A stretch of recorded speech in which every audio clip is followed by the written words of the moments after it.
Drug free சொசைட்டியாக மாற்றணுன்றதுக்காக காலைல ஒரு அவேர்னஸ்க்கு போயிட்டு வந்தேன். அது போயிட்டு வந்ததுக்கு அப்புறம் ஒரு தப்பான ஒரு ரூமர் வந்து கிளப்பிட்டு இருக்காங்க. என்னன்னா, நாங்கள் ஐபிஎல் மேட்ச்சுக்கு ஒரு 2 இயர்ஸ் பிஃபோர் சம்திங் போயிருந்தோம். பாப்பா பிறந்து கொஞ்ச நாள் கழிச்சு, அது ஒரு 2 இயர்ஸ் பிஃபோர் இருக்கும், டேட் கூட தெரியல. அந்த டைம்ல ஃபேமிலியோட எல்லாரும், ஃபேமிலி ஃப்ரெண்ட்ஸ் எல்லாருமே போயிருந்தோம். அந்த டைம்ல வந்து என்னன்னா, ஒய்ஃப் வந்து இந்த மாதிரி ஒரு பாப்பா வந்து டேப்லெட் முழுங்க மாட்டா, அதை துப்பிடுறா அப்படின்றதுக்காக ஒரு டேப்லெட்டை வந்து அதை க்ரஷ் பண்ணி அதை இதுக்கு தண்ணியில கலந்து அதை பாப்பாவுக்கு கொடுக்கணுன்றதுக்காக ஒரு டேப்லெட்டை க்ரஷ் பண்ணி அதை கொடுக்குறோம். ஐபிஎல் மேட்ச் ஸ்டேடியம்ல அவ்வளோ கூட்டம், அவ்வளோ கும்பல், அவ்வளோ போலீஸ் ப்ரொடெக்ஷன், அவ்வளோ பேர் என் பேக்ல ஃப்ரண்ட்ல எல்லாருமே இருக்கிறாங்க. அந்த இருக்கிற டைம்ல பாப்பாவுக்கு ஃபீட் பண்றதுக்கு எங்க வீட்டுல இருந்து கிளம்பி போகும்போது அதை நம்ம க்ரஷ் பண்ணிட்டு இருக்கோம்.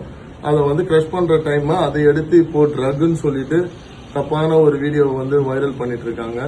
இது ரொம்ப மனசுக்கு கஷ்டமான ஒரு சூழ்நிலையா இருக்கு. ஸோ இந்த மாதிரிலாம் ப்ளீஸ் பண்ணாதீங்க, தயவு செஞ்சு அவாய்ட் பண்ணிக்கோங்க. அது ஐபிஎல் நடக்கிற இடம், அவ்வளோ போலீஸ் ப்ரொடெக்ஷன், அவ்வளோ ஃபேமிலி பீப்புள்ஸ் ஃப்ரெண்ட்ஸ்ல இதெல்லாம் இருக்காங்க. இது ஈஸியான விஷயம் கிடையாது அதை தப்பா பேசுறதுக்கு. அதையும் வந்து தப்பா போட்டுட்டு இருக்காங்க. ஸோ இல்லை என்னாச்சுன்னா, அன்னைக்கு ஐபிஎல் நாங்களாம் தான் போயிருந்தோம். ஸோ குழந்தைக்கு அப்போ வந்து 1.5 இயர்ஸ் இருக்கும். அப்போ நான் அவளுக்கு ஃபீட் பண்ணிட்டு இருந்தேன். ஸோ அன்னைக்கு வந்து என்னாச்சுன்னா, அவளுக்கு கொஞ்சம் முடியல.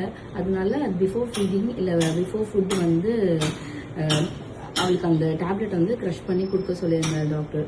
ஸோ அந்த டேப்லெட் வந்து நான் தான் இவரை க்ரஷ் பண்ணி கொடுக்க சொன்னேன். ஸோ அந்த டைமில் அது வீடியோ எடுத்திருக்காங்க போல். பட் இந்த டைமில் அது வெளியே வந்திருக்கு.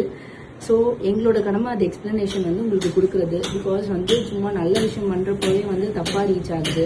ஸோ இந்த மாதிரி விஷயம் வந்து வெளியே பப்ளிக் கண்ணில் படுறப்போ அது கண்டிப்பாக தப்பாக தான் போகும். ஸோ அந்த வந்து எங்கள் சைட்லேருந்து நாங்கள் எக்ஸ்பிளனேஷன் கொடுக்கணும், ஏன் அது நடந்துச்சுன்னு சொல்லிட்டு.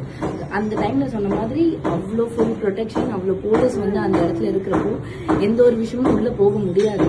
அண்ட் குழந்தைய வச்சுட்டு அது